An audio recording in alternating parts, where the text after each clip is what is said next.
Hello दोस्तों, नमस्कार। मैं आपका स्वागत करती हूँ अपने YouTube चैनल खुली किताब में। आज हम बात करेंगे मुंशी प्रेमचंद के। वो समाज के उन व्यक्तियों के जीवन पर प्रकाश डालते हैं जो गरीब समाज द्वारा प्रताड़ित होते हैं।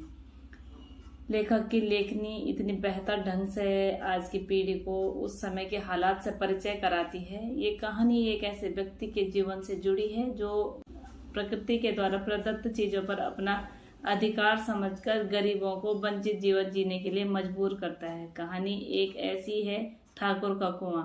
गांव में जो कुएं होते हैं उनमें गरीब और अमीर पानी भर सकते हैं, लेकिन कुछ कुएं ऐसे होते हैं जिनमें सिर्फ ठाकुरों का आधिपत्य होता है।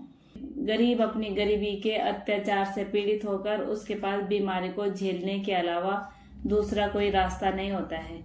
ये भी नहीं कि कोई वो कामचोर है, मेहनत नहीं करता है। उसकी मेहनत साहूकार की ब्याज में चली जाती है। जहाँ साहूकार ब्याज लेकर बलवान हो रहे हैं, वहीं ब्याज देने वाला व्यक्ति भी 2 वक्त की रोटी जुटाने के लिए मोहताज हो रखा है। इस कहानी जाती है। कहानी के जो मुख्य पात्र हैं, जो खूब बीमारी को घर में पड़े 15 दिन से झेल रहे हैं। आज पत्नी गंगी से पीने के लिए पानी मांगा तो उसमें बहुत बदबू थी। वो अपनी पत्नी से बोलता है कि ये कैसा पानी पिला रही है जिसमें इतनी बदबू आ रही है। तो जवाब देती है कि कल शाम को इसमें कोई बदबू नहीं थी, शायद जानवर कुएं में गिरकर मर गया होगा। थोड़ी देर बाद जब प्यास के मारे उससे रहा नहीं जाता है तो बोलता है कि ला थोड़ा पानी दे दे, ऐसे नाक बंद करके पी लो, गला सूखा जा रहा है।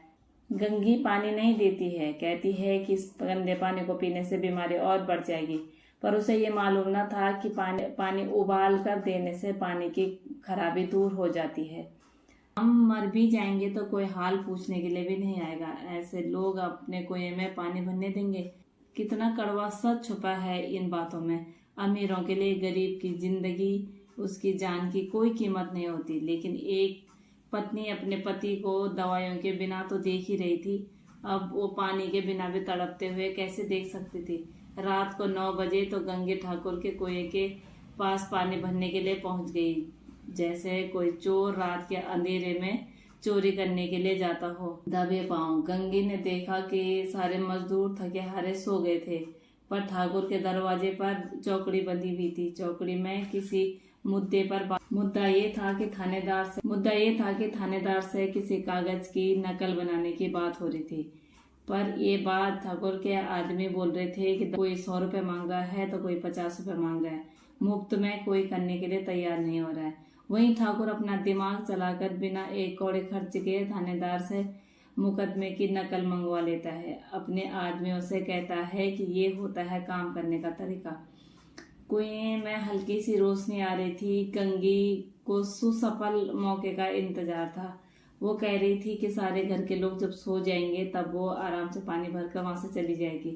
कुएं में हल्की रोशनी आ रही थी। गंगी को सुसफल मौके का इंतजार था। सारा गांव इस कुएं से पानी भर सकता है, पर हम क्यों नहीं। गंगी का विद्रोही मन अब रीति रिवाजों और पाबंदियों, मजबूरियों को चोट करने लगा।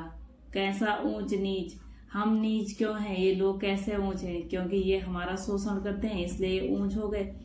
कुएं में पानी भरने आई गंगी का मन अब एक अंदर एक द्वंद्व में घुसता जा रहा था। वो एक द्वंद्व, हम गांव में आते हैं तो हमें कितनी बुरी नजर से देखते हैं, तब इनका ये ऊंचापन कहाँ चला जाता है। गंगी अब के मन में बहुत सारे सवाल आ गए थे। वो सोच रही थी कि ये अमीरों की कैसी विडंबना है गरीबों के प्रति। कुएं में किसी के आने की आहट हुई। गंगी का मन धक धक करने लगा। वो डर के मारे करे तो क्या, थोड़ा छुपने की कोशिश करी। देखा कि ठाकुर के घर की महिलाएं अपने घर के पुरुषों के बारे में वैसे ही सोच रही थी जैसे हम उन लोगों के बारे में सोचते हैं।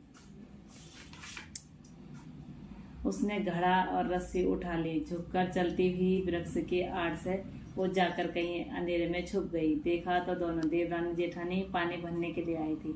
पानी भरते भरते उनके मन में एक विचार था जिसको वो एक दूसरे से व्यक्त कर रही थी कि क्यों हम आराम से रहे तो इन मर्दों से देखा नहीं जाता है। ये बातें जब वो सुन रही थी तो उसे आश्चर्य हो रहा था कि बड़े घर की महिलाएं भी इस तरीके की बातें कर सकती हैं।